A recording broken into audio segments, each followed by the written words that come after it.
नमस्कार मित्रांनो, स्वागत आहे तुमचा सर्वांचा आवडतं युट्यूब चॅनल महाराष्ट्राची परंपरा आणि संस्कृती। मी आज आलोय मौजे भवानवाडी दैवडी, तालुका मान, जिल्हा सातारा। मंगळवार दिनांक 12 ऑगस्ट 2025 रोजी भव्य दिव्य ओपनचं जंगी मैदान आहे। भवान देवी जत्रेनिमित्त एक जुनं पारंपरिक नामवंत मैदान म्हणून या मैदानाकडे बघितलं जातं। असे नामवंत मैदान 12 ऑगस्टला जे सोन्या 50-50 केसरीचं मैदान झालं त्याच फाटीवरती आहे। मुळी गोष्टी दैवडी या फाटीवरती त्या मैदानाचा आढावा घेण्यासाठी आलोय। आपल्यासोबत या ठिकाणी यात्रा कमिटी ग्रामस्थ मंडळ भवानवाडी या ठिकाणी उपस्थित आहेत। एकंदरीत जाणून घेऊ कसं नियोजन आहे 12 ऑगस्ट ओपन मैदानाचं। या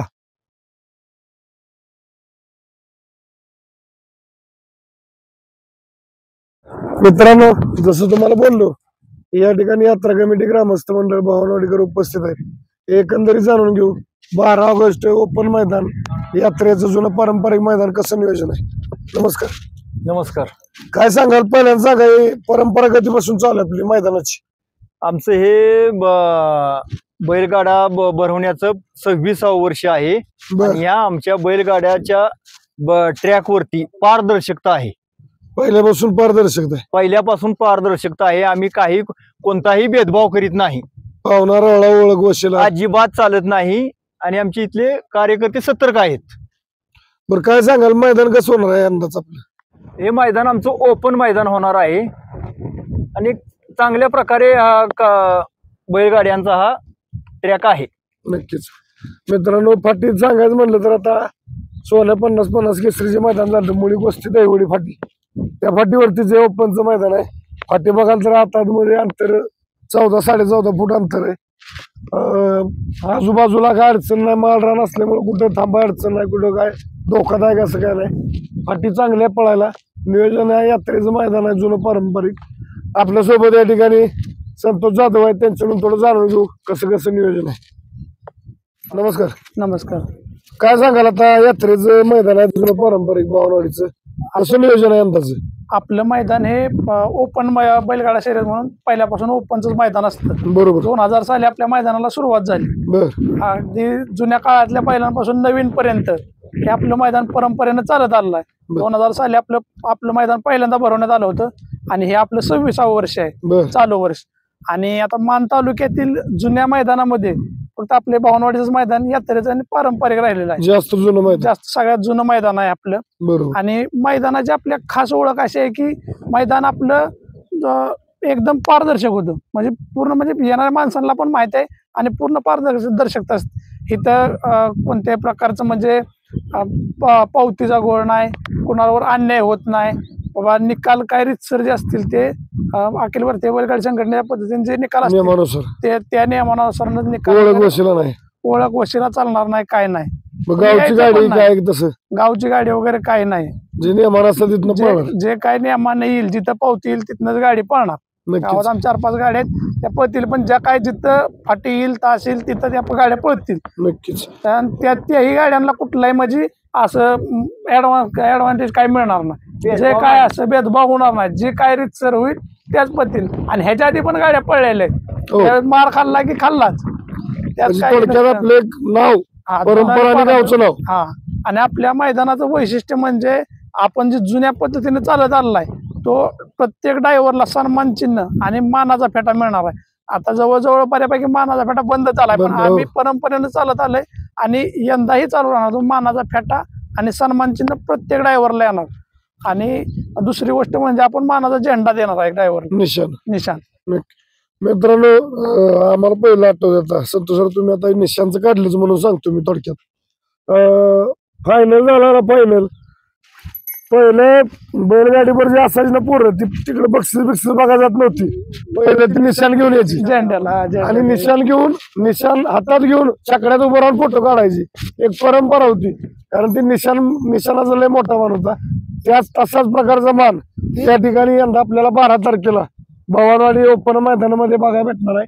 फायनलच्या प्रथम क्रमांक करणाऱ्या गाडीला या ठिकाणी निशाण देऊन जे ड्रायव्हर असणार आहेत फायनलसाठी पात्र त्या ड्रायव्हरांना या ठिकाणी फेटा बांधून सन्मान चिन्ह देऊन त्यांच्या ठिकाणी एक पारंपरिक प्रकारे सन्मान करण्यात येणार आहे। बरं, आपल्या आता मैदानाबद्दल फाटी देऊ। अंतर किती असणार आहे आपलं, पल्ला किती आहे फाटीचा? पल्ला आपला 900 फूट आहे बरं. आणि फाटीचा हात अंतर 14 फूट आहे. नक्कीच. बरं, ऑनलाईन नोंदणी कधीपासून चालू आहे आपली? ऑनलाईन नाव नोंदणी आजपासून चालू आहे आणि ऑनलाईन नाव नोंदणी 11 तारखेला संध्याकाळी 6 ते 6:30 पर्यंत चालू ठेवणार आहे. 6-6:30 नंतर कोणी कॉल पण करू नये, कारण आता सोन्या 50-50ला आमचं म्हणजे खूप प्रॉब्लेम झालेला आहे. बरोबर. जर नोंद करायचं तर लवकर करून घ्या. नंतर कुणी पावती वगैरे मागितली तर आपल्या मैदानावर पावती वगैरे काहीही मिळत नाही. म्हणजे थोडक्यात पावती वगैरे काय नसणार आहे? नसणारच आहे. एक्स्ट्रा पावत्या नाही त्या? नाही, एक्स्ट्रा पावतीचा विषयच घ्यायचा नाही. जेवढी टाकली त्यानं तिथंच पळायचं.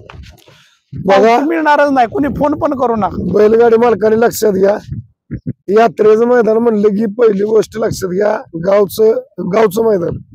आणि ह्याच्यामध्ये कसली पार्सलिटी, ओळख वशिला नसतो.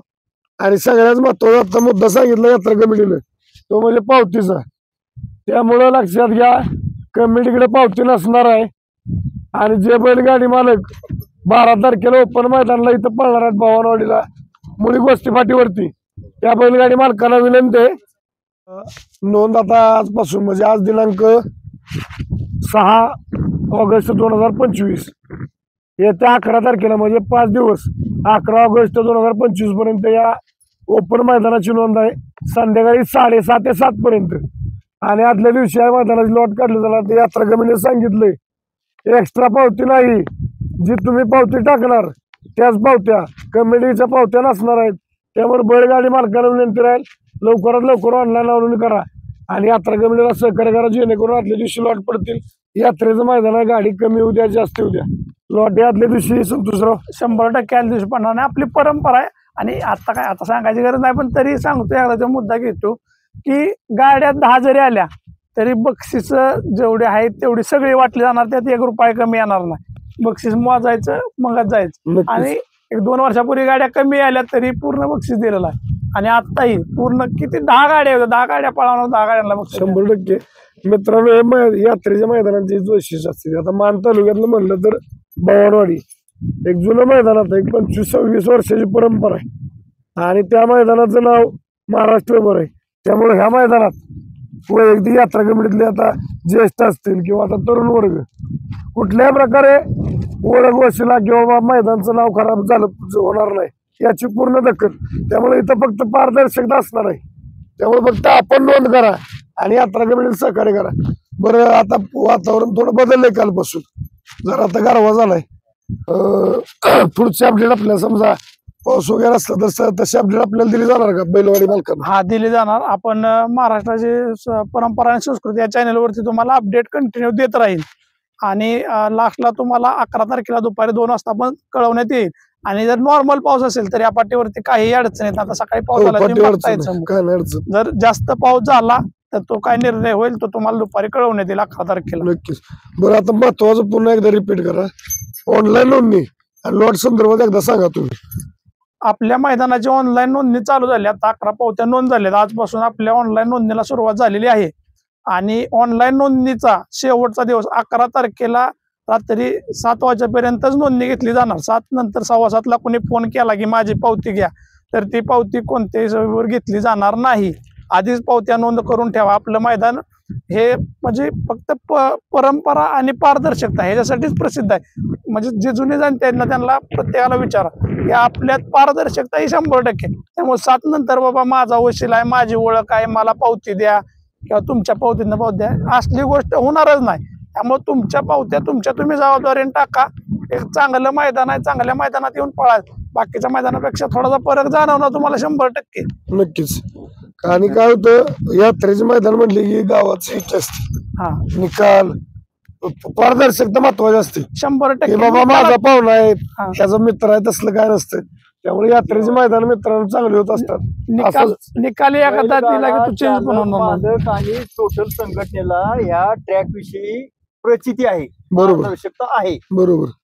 आणि नियम आपले सगळे अखिल भारतीय बैलगाडी संघटनेचे असतात. पूर्ण जी नियमावली आहे त्या अखिल भारतीय बैलगाडी संघटनेचे राहणार आहे. त्यात कोणताही बदल राहणार नाही. नक्कीच. नमस्कार. नमस्कार. काय सांगाल आता बैलगाडी मालकांना तुमच्या मैदान संदर्भात या? नमस्कार. पहिल्यांदा जय भवानी जय शिवाजी. आपलं जे भवानवाडीचं मंदिर आहे, जय भवानी मातेचं मंदिर आहे, फार पुरातन मंदिर आहे. औंची देवी नंतर यमाई देवी, तुळजापूरचं एक ठाण आहे आणि सिद्धनाथ मंदिर आणि आसपासही बरेच मंदिर आहेत. असं फार पुरातन मंदिर हे आहे. दगडी बांधकाम आहे, अतिशय देखणं मंदिर. तुम्हाला या तालुक्यात कुठं दिसणार नाही, इतकं सुंदर मंदिर झालंय आणि हे या 26वा वर्ष आहे. बर जसं संतोषरावनी सांगितल्याप्रमाणे आपल्याला महाराष्ट्र केसरी त्या बैलगाडी संघटनेचे जे नियम आहेत त्याप्रमाणे महाराष्ट्र केसरी हे पद आपल्याला मैदानाला मिळालंय. बर आणि ह्या मैदानाचं वैशिष्ट्य हे आहे की कायम कुठलाही वशिला इथं नसतो. फार जुने लोक येतात, सांगतात आणि जे रीतसर आहे तेच आपण इथं बघायला भेटलं निर्णय आपलं. होतो. आणि ते बघायला प्रत्येक वेळी दादा म्हणल्याप्रमाणे प्रचिती येतेच. नक्कीच. आणि 12 तारखेला आपलं बैलगाडी मैदान आहे आणि त्याचप्रमाणे आपण 2-3 मंदिराचा जीर्णोद्धार यावर्षी केलाय. धुळोबा मंदिर, नागोबा मंदिर आणि वेताळ बाबा ते देखणी मंदिर बांधलेत. 11 तारखेला प्राण प्रतिष्ठापना त्याची केली. 12 तारखेला आपलं बैलगाडी मैदान आहे. 13 तारखेला भारुडाचा कार्यक्रम आपण ठेवलाय अशोक महाराज मोहित्यांचा आणि 14ला औंधवरून ज्योत येते, त्याची भव्य मिरवणूक दहिवडी गावातून असेल. बर आणि मेन आपला काठचा दिवस 15 ऑगस्टला शुक्रवार येतोय. आपली यात्रा जी भवानवाडीची यात्रा असते ती श्रावण महिन्यातल्या 3ऱ्या शुक्रवारी घेतो आपण. बर बर त्याच्या आधी 2-3 दिवस आधी बैलगाडी शर्यत घेतो आपण नेहमीच परंपरेप्रमाणे. म्हणजे पहिल्यापासून चालत आलेली परंपरा. चाललेली परंपरा आहे. आणि 15 ऑगस्टला आपल्या मंदिरामध्ये रुद्रपूजा आणि दुर्गा यज्ञ हा भव्य यज्ञाचं आपण आयोजन केलेलं आहे. त्याप्रमाणे नंतर काठीची मिरवणूक निघते आणि 15 ऑगस्टला मी शुक्रवारी संध्याकाळी एक चांगला ऑर्केस्ट्रा, नामांकित ऑर्केस्ट्राचे आयोजन आपण केलं आहे. त्याचाही महाप्रसाद तर दिवसभर असतोच, त्याचाही सर्व भाविकांनी लाभ घ्यावा ही विनंती. नक्कीच. धन्यवाद. बैलगाडी मालकांना माझी जाता पुन्हा एकदा विनंती. येत्या 12 तारखेला एक जुनं पारंपरिक नामवंत मैदान, या मैदानाला महाराष्ट्रभर ओळख आहे. जय भवानी यात्रेनिमित्त भवानवाडी, दहिवडी, तालुका मान, जिल्हा सातारा हे मैदान संपन्न होणार आहे 12 ऑगस्टला. या मैदानाची आज दिनांक 6 ऑगस्ट 2025 पासून ऑनलाईन नोंदणी सुरू झाली आहे. जे बैलगाडी मालक भवानवाडी मैदानाला बैल घेऊन येणार आहेत पळण्यासाठी, त्या सर्व बैलगाडी मालकांना माझी विनंती राहील, आजपासून या ठिकाणी या मैदानाची ऑनलाईन नोंदणी करून यात्रा कमिटी, ग्रामस्थ मंडळी यांना सहकार्य करा. पुन्हा एकदा सांगतो, 11 तारखेला संध्याकाळी 7 वाजेपर्यंत ऑनलाईन नोंदणी असेल. 7 नंतर या ठिकाणी नोंदणी बंद होईल. बरोबर 8 ते 8:30 पर्यंत या मैदानाचे लाईव्ह लॉट सुरू होतील आपल्या चॅनलवरती. तर माझी बैलगाडी मालकांना खरंच मनापासून विनंती राहिली, यात्रेचं मैदान आहे, मोठ्या संख्येने उपस्थित राहून भवानवाडी मैदानाची शोभा वाढवा. एवढं बोलतो आणि थांबतो. धन्यवाद. जय हिंद, जय महाराष्ट्र, जय जिजाऊ, जय शिवराय. बाळूमामांच्या नावाने चांगलं. भवानी माता की जय.